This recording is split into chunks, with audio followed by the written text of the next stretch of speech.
Empezaron las tareas para identificar a los 12 presos asesinados en la cárcel de Santo Domingo de los Áchilas. Los cuerpos fueron desmembrados. La reestructuración de deudas en la banca privada y cooperativas fue incluido en el acuerdo firmado entre gobierno y los indígenas. El concurso para superintendente de bancos tiene un solo postulante, Raúl González. El Consejo de Participación analizó su exposición. Aumentan los contagios por COVID-19 en Guayaquil. Las festividades por las fiestas julianas y la indisciplina ciudadana ponen en alerta a las autoridades. Sicarios sin límite, con 7 disparos, asesinaron en Guayaquil a un militar en servicio pasivo que laboraba en una empresa de seguridad privada. Amigos, ¿cómo están? Buenas tardes. Bienvenidos a una nueva jornada informativa aquí en Televistazo. En la cárcel de Santo Domingo continúan las requisas tras la masacre de este lunes que dejó 12 fallecidos. Hola, Steffi. ¿Qué tal, Gaby y amigos? Muy buenas tardes. Mientras tanto, los familiares de los reos asesinados están viviendo un verdadero drama en los exteriores de la morgue local. Nuestra compañera Fabiola Santana se ha trasladado ya hasta esa ciudad para contarnos otras novedades. Fabiola, adelante, te escuchamos. Hace unos minutos en rueda de prensa, personal del SNAI y de Policía Nacional confirmaron que 7 privados de la libertad se fugaron de la cárcel de Santo Domingo durante el amotinamiento de ese lunes. Además, en los exteriores de la morgue continúa el drama de los familiares que buscan identificar los cadáveres. Les hemos preparado una nota. La morgue de Santo Domingo vuelve a ser escenario de dolor y desesperación. Familiares están a la espera de reconocer los cadáveres de los 12 presos asesinados en la cárcel Bellavista, pero la tarea es compleja, pues fueron cortados en 45 partes. Esta ciudadana dice que ya lo identificó por fotos que circulan en redes sociales. Me han cortado la cabeza, una pierna, su brazo. En el lugar también hay impotencia, pues aseguran que las víctimas se comunicaron con sus allegados para pedir ayuda al ECU 911. Dicen que así lo hicieron, pero nada cambió el desenlace. Pidieron auxilios desde la 1 de la tarde a sus familiares que llamaran al 911. La familia llamó, pero la policía no actuó enseguida. ¿Qué le puedo decir? Solamente estamos esperando para por lo menos dar un entierro digno. De momento, 3 cadáveres han sido identificados y lo que sigue son las autopsias antes de entregar los cuerpos a sus familiares. Vamos a realizar una identificación de los cuerpos que fueron trasladados el día de ayer acá al centro forense, que es la primera fase.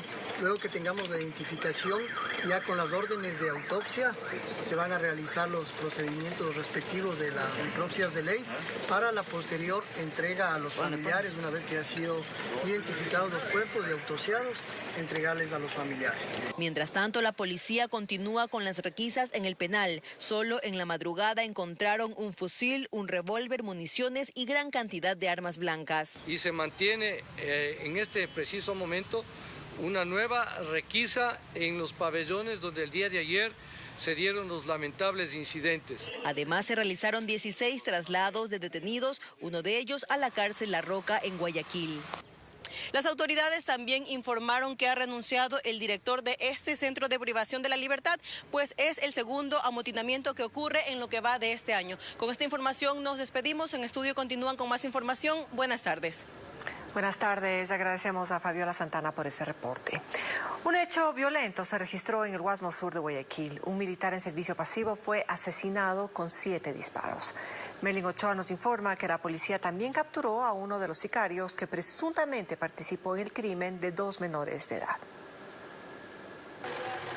El sicariato fue antes de las 6 de la mañana de este martes en la cooperativa Unión de Bananeros en el Guasmo Sur de Guayaquil. En el video se muestra la camioneta doble cabina donde estaba el militar en servicio pasivo. Intenta bajar del vehículo cuando unos sujetos en moto llegan, le disparan en 7 ocasiones y huyen. La víctima no tenía antecedentes penales, vivía a una cuadra de la escena del crimen y como todos los días llegó a comprar pan cuando fue acribillado. Trabaja para una empresa, para un molde aquí de Guayaquil. El fallecido fue identificado como José Reyes y tenía 53 años. Trabajaba para una empresa de seguridad privada y era custodio de un empresario.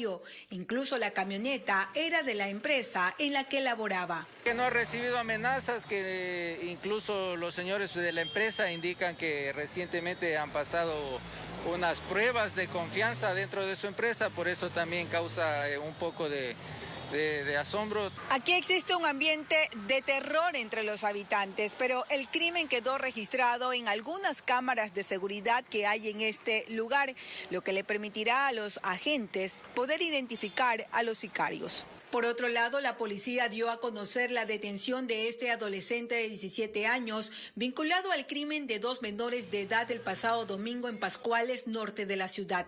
No es la persona autora material directamente, pero sí tiene la relación del vínculo con el resto de la organización.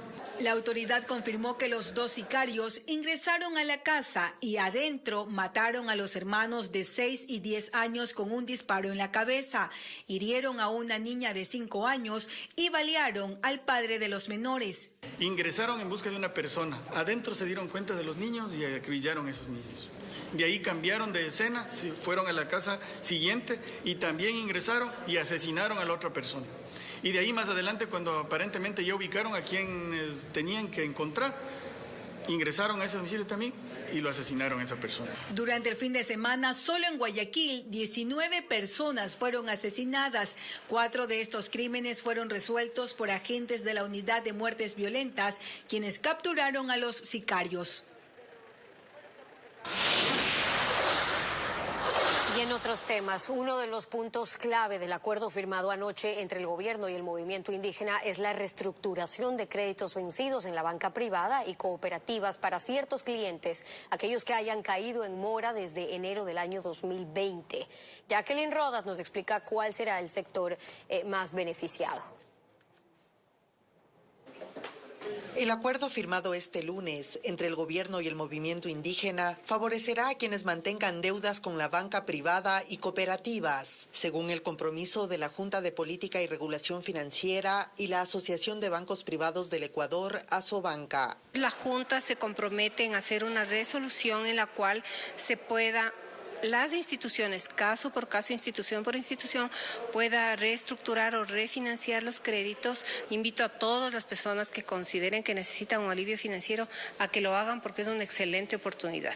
Puntualmente, el acuerdo implica refinanciar o reestructurar créditos que vencieron desde el 1 de enero de 2020 hasta el 30 de junio de 2022 de los sectores de microcrédito, crédito productivo de pequeñas y medianas empresas y crédito educativo. Además, la resolución reza que las operaciones considerarán periodos de gracia, que no haya gastos de cobranza y exonerar costos legales y comisiones. De acuerdo en favor de todos los ecuatorianos, porque estos pedidos, estos puntos, no solo son de la CONAIE, de la FENOCIN, de la FEINE, son de todos los ecuatorianos, porque las deudas son de todos, o sea, todos los sectores productivos necesitan un alivio. Se acordó que cada caso será conocido por las instituciones financieras, evaluado cada caso y otorgadas las facilidades. Un beneficio adicional es la mejora en la calificación para quienes hayan caído en la central de riesgos por mora. Indican que los créditos refinanciados o reestructurados bajo este mecanismo obtendrán la calificación de riesgo A1 mientras se mantenga al día en sus pagos. Se podrá acceder a todos estos beneficios hasta el 31 de diciembre de este año. 14 propuestas para incentivar la inversión y dinamizar la economía presentó la Cámara de Industrias. Es un documento trabajado con gremios académicos, analistas y la sociedad civil. La intención es que el Ejecutivo desarrolle reformas que incidan en la llegada de capitales frescos y la generación de nuevos empleos. La Cámara de Industrias de Guayaquil entregó al gobierno 14 propuestas que buscan lograr la llegada de más inversiones que reactiven la economía nacional. La inversión es lo único que puede generar que se den nuevas oportunidades de empleo en nuestro país. Entre las propuestas está la reforma de reglamentos como los de la Ley de Alianzas Público-Privadas y de la Ley de Desarrollo Económico. La Ley de Desarrollo Económico tiene unos incentivos. Nosotros lo que estamos diciendo que ya se cree el reglamento para que se aplique. Nosotros estamos diciendo, existe una ley desde el 2019 que habla del drawback automático para los exportadores. Lo que estamos diciendo es que se haga el reglamento para que se cumpla la ley. El ministro de Economía, Pablo Arosemena, señala que precisamente una de las acciones de su administración será generar un ambiente competitivo para el sector empresarial. Estamos trabajando para que el sector empresarial juegue en una cancha pareja con reglas claras. Eso es lo primordial. 1, 2.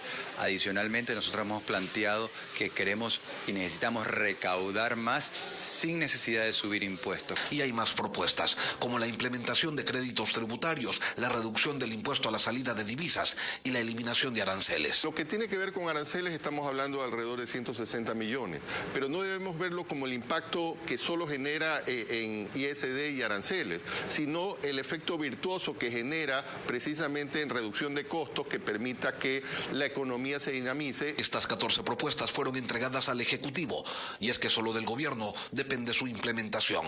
Paralelamente se trabaja en otro paquete de reformas para apuntalar la inversión y la creación de empleo, pero esas serán remitidas a la Asamblea Nacional.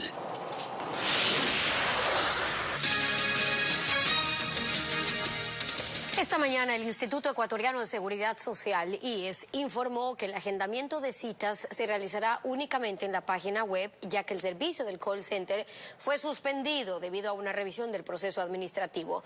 Así lo informó la institución a través de un comunicado publicado en sus cuentas en redes sociales.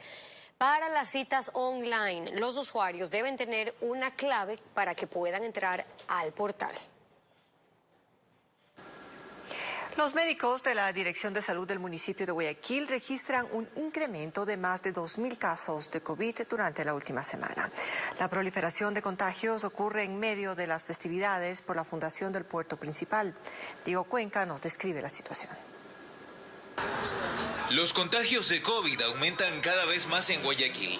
La semana del 4 al 10 de julio se reportaron 1.118 infectados y la semana del 11 al 17 de julio incrementó a 2.038 nuevos casos. Así lo informó la Dirección de Salud Municipal.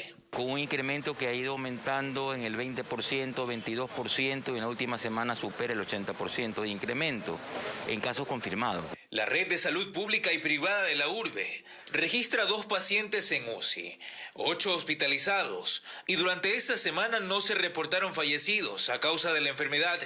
Los médicos explican la incubación del virus en el cuerpo, que ahora se puede detectar desde el primer día en que se presenten síntomas. Si yo comienzo con los síntomas hoy, mañana ya me puedo hacer una prueba antigénica y de hecho me podría salir positiva en el 96% de los casos. Los laboratorios que realizan pruebas PCR detectan hasta el 40% de positividad en las personas que se someten al diagnóstico. Esto ocurre en las fiestas julianas y aún queda una serie de eventos masivos por realizarse. También exhortar que en los eventos públicos masivos, como por ejemplo la concurrencia a los estadios, ahora que se vienen las festividades, los ciudadanos hagan conciencia y usen la mascarilla. Las autoridades piden a la ciudadanía que acudan a vacunarse para continuar la lucha contra la pandemia. Y un estudio internacional revela cuáles son los nuevos síntomas más comunes del COVID-19. Con la mutación del virus, muchos de ellos han cambiado, incluso llegan a confundirse. Francisco Garcés nos cuenta cuáles son y qué deben hacer quienes los padecen. Los especialistas hablan de sublinajes o variantes, que son cambios del virus del COVID y afectan a la población. De ellas, al menos 3 estarían en el Ecuador, aunque todas bajo la denominación de Omicron. Según uno de los últimos estudios, los síntomas iniciales del COVID han cambiado y ahora el predominante es el dolor de garganta en el 58% de los casos. A ese se suman dolor de cabeza con el 49%, nariz tapada en el 40%, tos seca y rinitis también en el 40% de los casos, tos con flema en el 37%, voz ronca el 35% de las veces y estornudos el 32% de los casos. Dolor de garganta, dolor de los ojos, la cabeza y la parte de las paletas. Es por las gripes que están dando, ¿no? Estamos en verano y todo eso, y los fríos también, ¿no? Muchos de ellos llegan en busca de atención médica pensando en sufrir una gripe. El distanciamiento físico, el uso de mascarilla, la higiene de manos, sigue siendo nuestro principal escudo de defensa para evitar el contagio de la COVID-19. Los especialistas piden a la ciudadanía no confiarse. Y las personas jóvenes podemos tener síntomas leves, pero nosotros podemos ser portadores al resto de nuestra familia. Todavía la transmisión es muy alta. Es que las cifras ya demuestran el impacto de la enfermedad en hospitales centinela como el IES Quito Sur. La positividad de pacientes sintomáticos respiratorios para la COVID-19 es del 64%. Al corte de hoy, el día, tenemos 40 pacientes hospitalizados por la COVID-19. Es que todo paciente que tenga síntomas respiratorios, sea o no sea COVID, tiene que acudir a una unidad de salud. Aunque los síntomas suelen ser más leves, los pacientes que requieren atención hospitalaria aumentan y obligan a aplicar los planes de contingencia para evitar colapsos en las casas de salud. La Asamblea postergó la votación de la Ley de Libertad de Expresión. Sin embargo, los bloques legislativos de mayoría se inclinan más bien por un informe de minoría que mantendría la línea de la Ley de Comunicación actual. Patricio Díaz nos da detalles. La Asamblea no pudo votar la Ley de Libertad de Expresión. La ponente Marjorie Chávez no se encuentra en el país y el presidente del Legislativo dispuso que el próximo jueves, con o sin su presencia, se proceda con la decisión. Pero ¿cuáles son las posturas? El informe que salió de la mayoría en la comisión no tendría los votos y más bien UNES y Pachacutic, por ejemplo, se inclinarían por el informe de minoría. Nosotros no estamos de acuerdo de que se excluya de la Ley de Comunicación el tema de frecuencias. Esa es la principal preocupación que nosotros tenemos. ¿Pero qué diferencias tienen los dos informes?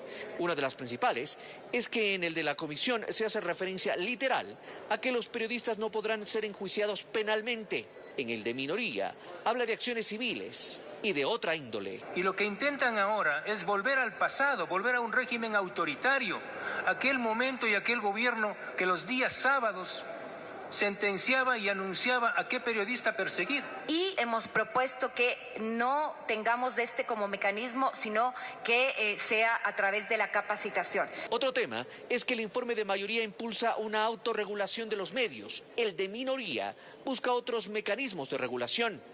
Según algunos legisladores, se intentaría regresar a los preceptos de la Ley de Comunicación anterior. Más allá de la libertad que puedan existir para cada uno de los actores, pues exista el compromiso de cambiar una cultura. Y creo que en ese escenario no han coincidido los compañeros. En la sesión del jueves primero se debe votar el informe de mayoría y si este no tiene los respaldos necesarios, se procede con el de minoría. Y este martes, el aspirante a superintendente de bancos, Raúl González, presentó su plan de trabajo ante el Pleno del Consejo de Participación Ciudadana y Control Social. Es el único de la terna enviada por el presidente Guillermo Lasso que llegó a la última fase del proceso. Paul Romero nos trae ahora el informe. 3 meses después de remitida la terna para superintendente de bancos, el Pleno del Consejo de Participación Ciudadana y Control Social escuchó en audiencia al único aspirante a la entidad de control después de la renuncia de un postulante y la descalificación de otro. Se trata de Raúl González Carrión, ingeniero en auditoría y contador público, docente universitario, fue liquidador del Banco Territorial, entre otras actividades vinculadas al sector financiero. La Superintendencia de Bancos somos un organismo técnico, autónomo e independiente que vigila, controla, audita, supervisa e interviene las entidades del sistema financiero público, privado y de Seguridad Social. Es el segundo de la terna que remitió el presidente Guillermo Lasso para superintendente de bancos. Entre sus planes, anunció el fortalecimiento institucional para controlar de forma efectiva el lavado de dinero a través de las captadoras ilegales que cada día aparecen con fuerza y sin control. Vamos a inculcar una educación financiera, los fedatarios financieros, recorrer el territorio ecuatoriano para verificar ciertas empresas si están captando dinero ilegal, reportar a la Fiscalía General del Estado y, por lo que establece el Código Orgánico Monetario y Financiero, clausurar esas empresas. El cargo de superintendente de bancos está vacante desde abril pasado, cuando la Asamblea censuró y destituyó a su titular, Ruda Regui.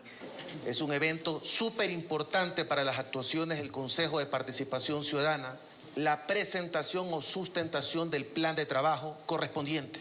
En las próximas horas, el Pleno del Consejo de Participación decidirá sobre su nombramiento.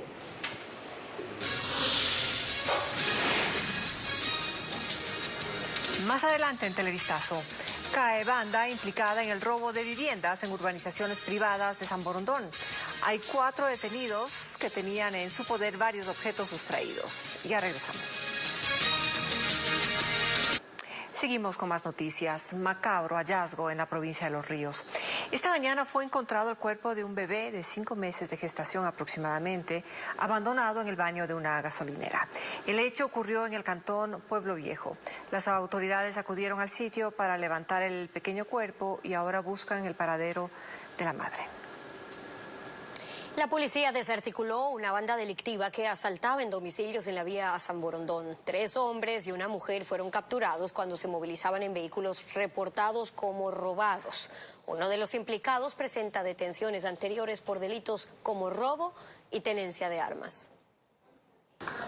Cámaras, celulares y herramientas como esta pata de cabra fueron algunas de las evidencias que les decomisaron a estas 4 personas acusadas de robar en una vivienda ubicada en el sector de La Puntilla, en la vía San Borondón. El jefe de la Policía Judicial de esta jurisdicción describió cómo capturaron a los sospechosos. Realizando técnicas investigativas se logró tener las características del vehículo que participó en este evento. Con coordinación con cámaras del sector de La Puntilla como de la ciudad de Guayaquil, se logró conocer la ruta y se logró la aprehensión de 4 ciudadanos.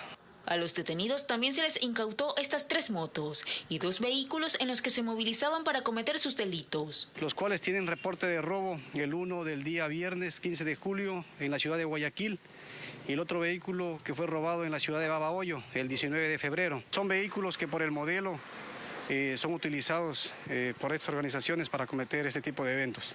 2 de los capturados tienen antecedentes penales. Presenta las 6 detenciones, tiene por extorsión, tenencia de armas no autorizadas y robo. La otra persona que presenta una detención es por robo igual. La policía investiga si están involucrados en los últimos robos en domicilios de urbanizaciones ubicadas en cantones aledaños, como Daule y Salitre. Cámaras de seguridad registraron un violento asalto en el centro de Quito.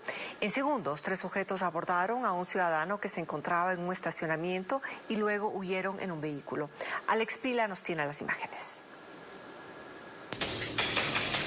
Los sujetos identifican a sus víctimas a lo lejos. Sin que se den cuenta, los abordan por todas partes y los despojan de sus pertenencias, mientras que otros sujetos se acercan a un vehículo sin placas para planear el escape. El hecho ocurrió en el barrio Triángulo de Piedra, en el centro de Quito.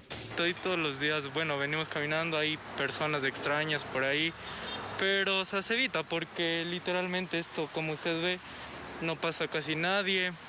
Los robos y asaltos se han vuelto una constante. El transitar por la zona es exponerse, debido a la falta de alumbrado público y presencia de personas que no son del barrio. Bueno, como aquí hay personas que no se les conoce, no sabemos si también sean ellos o sean otras personas, pero el hecho es de que la inseguridad es todos los días. Según los vecinos, la delincuencia opera en la noche y lo hacen en moto y vehículos sin placas. Las chicas que están caminando para sus trabajos, les roban las carteras, les roban los celulares, llegan, les golpean y pasan un montón de cosas en este barrio. Piden más resguardo policial para poder frenar a la delincuencia que todos los días ha ido ganando espacio. Más noticias a esta hora. Gracias por seguir con nosotros. 5 personas fueron detenidas en el sur de Quito acusadas de protagonizar una gresca donde un ciudadano resultó herido. El hombre permanece en un hospital de la capital en recuperación y los detalles se lo damos ahora con Carlos Luis Carrillo. 5 personas fueron detenidas en el sector de Chillogallo tras protagonizar una gresca callejera la madrugada de este lunes. En el incidente, un hombre fue herido con un arma blanca a la altura del abdomen, por lo que fue intervenido quirúrgicamente de emergencia. La policía investiga este hecho y las causas que motivaron este violento ataque. Ahorita prácticamente estamos esperando que en la audiencia de formulación de cargos la persona herida, luego de que haya salido de la cirugía, pueda identificar si uno de los 4 detenidos es el causante de su herida para establecer cuál fue el inicio de la gresca que se generó en el lugar. Entre los sospechosos existe una persona que registra antecedentes penales. Señor Juan S., de 35 años de edad, de nacionalidad ecuatoriana, tiene antecedentes por robo en el año 2014. Al momento, el herido permanece internado en una casa de salud del sur de la capital, con resguardo policial para que al recuperarse pueda identificar a su agresor. Los sospechosos permanecen aislados y están a la espera de su juzgamiento.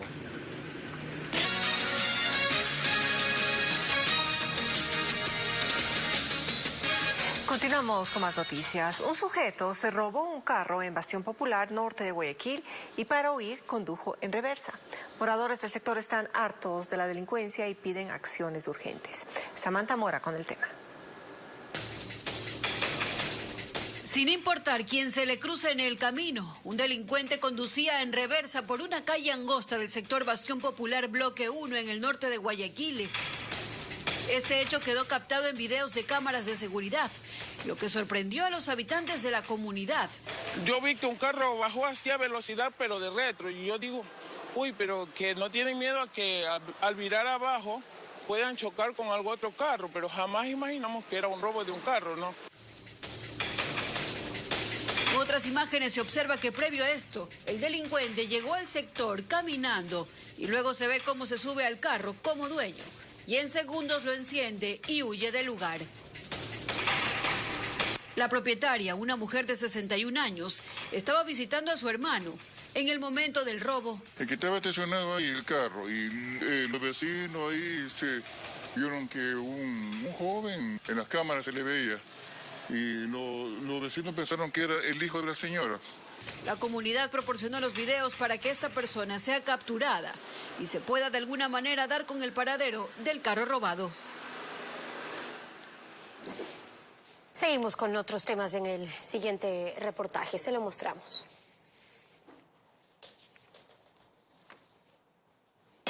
Este es el grillete que portaba uno de los capturados en el centro histórico de Quito. Anteriormente registra 8 detenciones y actualmente constaba como prófugo de la justicia. La persona que fue detenida y que había estado portando el grillete había dañado el dispositivo de tal forma que ya no era posible ubicarle, ¿no? Por tal razón, el Ministerio de Justicia le había puesto ya en la lista de los buscados. Fueron detenidos por el delito de robo a personas, mientras que otro de los aprehendidos registra 17 detenciones anteriores por el mismo delito. 4 personas, 2 de ellas mujeres, todos ecuatorianos, todos con antecedentes, incluso uno de ellos presenta 17 antecedentes por el mismo delito. Desde 1999 viene cometiendo delitos y hasta la presente fecha. Los 4 sospechosos fueron detenidos en delito flagrante. Su modalidad, aprovechar del descuido donde hay mayor concurrencia de personas para robar artículos como celulares, billeteras, joyas, objetos de valor. La policía confirmó que su lugar de operación era el centro histórico, donde fueron capturados. El polémico mural en honor a las bordadoras de Llano Grande, que se entregó como regalo por parte de la Embajada de España a Quito, fue vandalizado. Las autoridades del Instituto de Patrimonio del municipio aseguran que iniciarán acciones legales en contra del responsable. Carlos Luis Carrillo tiene el informe. El video se viralizó en las redes sociales y muestra cómo este hombre lanza 2 fundas de pintura al mural del artista español Ocura San Miguel en el Boulevard de la 24 de Mayo. Según la directora ejecutiva del Instituto Metropolitano de Patrimonio, esto no es más que un acto vandálico en contra del gobierno local. Hay muchos movimientos que están en contra de la alcaldía, pero también en contra de la ciudad, en contra de las inversiones que se están haciendo en nuestra ciudad, del mantenimiento de nuestra ciudad. Entonces, creo que la lectura es bastante clara y justamente son estos movimientos políticos. Asegura que este video permitió identificar al responsable, por lo que el municipio iniciará acciones legales en su contra. Desde el municipio lo que vamos a hacer es ponerle una denuncia por daño al espacio público. Quienes transitan por el sector de la 24 de mayo criticaron el hecho. Que una obra cuesta, es un ingenio de una persona, ¿no? Pero ahí está, ¿no? Las autoridades, por su parte, manifiestan que este no es el único atentado que existe en contra de los bienes públicos, pues varios espacios del centro histórico de Quito han sido vandalizados, ocasionando pérdidas económicas al cabildo. Los daños que se habían hecho justamente en las marchas estábamos ya ascendiendo a los $43,000. Yo me atrevería a decir que alrededor de $30,000 le significan a nuestra ciudad seguir reparándolo. Pero importante decir también que con la demanda y después efectivamente con la sanción correspondiente, el municipio espera recibir esos valores de vuelta. Además, aseguran que los murales que existen en la capital son monitoreados a fin de identificar a quienes atenten contra los bienes públicos.